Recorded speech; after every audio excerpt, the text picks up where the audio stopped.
Dan. I'm Dan Hawkins. I currently live in Birmingham, Tyseley, and I've been here for 3 years now. I'm going to tell you a little bit about a story that happened a long time ago for me.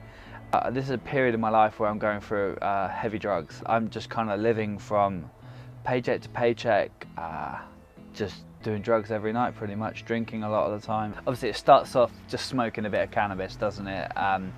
And it quite quickly turns into you're going to places that are doing other drugs, and then it ends up kind of snowballing down the hill, and you can't really stop it because there's too much fun, there's too much excitement. I'd say probably the worst point for me was doing crystal meth.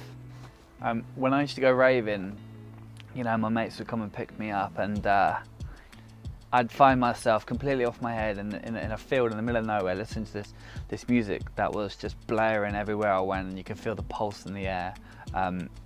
I'd really feel the need to call my girlfriend, and it's not what you think it is actually, because I'd call her at like 3 in the morning, and bless her, she'd always have her phone on loud just in case I did call her, you know, in case something went wrong. So, you know, we had a really good communication, even though she hated me going out at that time, like, let alone the people I was hanging around with and doing the things I was doing.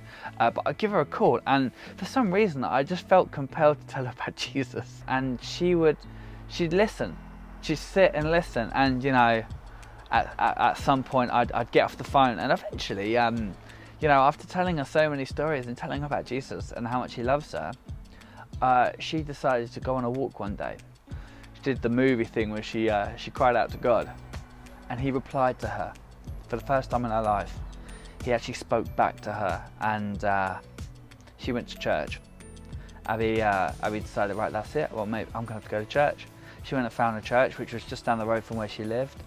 It reached a point where Abby had grown so much faith that she actually said to me, Dan, if you don't come back to church, if you don't come back to God, then we're going to have to really sit down and rethink how we're going to do this relationship.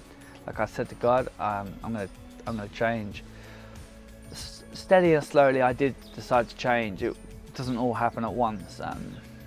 You know, I had to stop making those stupid decisions. Where I'm from, a lot of people end up staying in that area. They get bogged down and they never move on. And I didn't want that to be me. You know, I was in a point where, you know, I was selling drugs. I had all these people, like, I went through my Facebook one day and I was like, I realized that, you know, I actually can't affiliate with these people.